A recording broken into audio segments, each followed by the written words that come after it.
প্রিয় মুসলিম ভাইরা, আসসালামু আলাইকুম ওয়া রাহমাতুল্লাহি ওয়া বারাকাতুহু। আম্বিয়া কেরাম মহান রব্বুল আলামিনের ধৈর্য গুণে গুণান্বিত ছিলেন।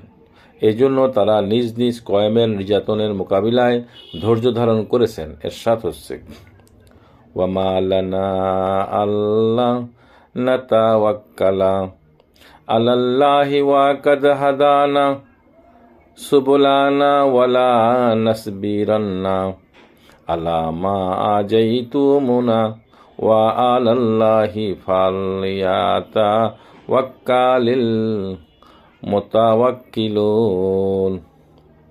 অর্থ করা হয়েছে, রাসূলগণ বললেন, আর আল্লাহর উপর কি কারণে আমরা ভরসা করব না, যখন তিনি আমাদেরকে আমাদের পথ প্রদর্শন করেছেন।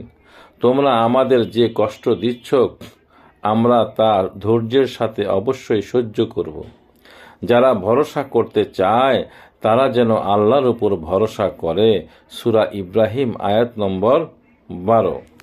অর্থ আয়াতের ব্যাখ্যায় আল্লাহ রাসূল সাল্লাল্লাহু আলাইহি ওয়াসাল্লাম যে বাণী মোবারক প্রদান করেছেন।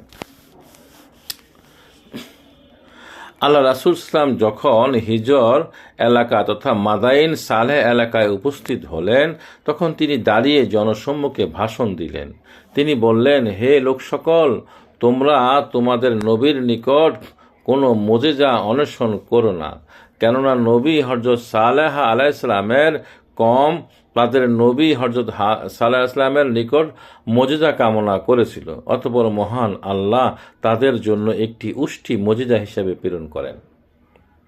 এ প্রসঙ্গে সূরা আল আরাফের ৭৭ থেকে ৭৯ আয়াতে আল্লাহ বলেন, তারপর তারা উষ্টিটিকে হত্যা করল এবং স্বীয় প্রতিপালকের আদেশ অমান্য করল এবং বলল, হে সালেহ, তুমি আমাদের উপর তা অর্থাৎ গজব আনয়ন করো, যার ভয় তুমি আমাদেরকে দেখাচ্ছ, যদি তুমি রাসূল হয়ে থাকো। অতঃপর তাদেরকে আটক করল ভূমিকম্প, ফলে তারা নিজ নিজ গৃহে উপুর হয়ে পড়ে রইল।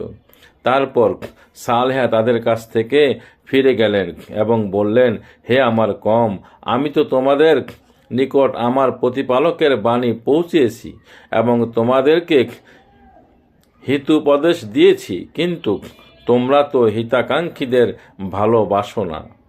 মহান আল্লাহ বলেন, রাসূলগণ বললেন, আর আল্লাহর উপর কি কারণে আমরা ভরসা করব না, যখন তিনি আমাদেরকে আমাদের পথ প্রদর্শন করেছেন। তোমরা আমাদের যে কষ্ট দিচ্ছ, আমরা তা ধৈর্যের সাথে অবশ্যই সহ্য করব। যারা ভরসা করতে চায় তারা যেন আল্লাহর উপর ভরসা করে।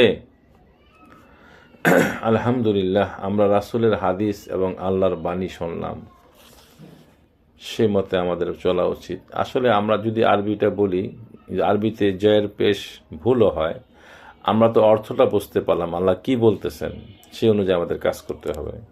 আসুন আমরা আল্লাহর কথা মতো নিজেকে চলার চেষ্টা করি।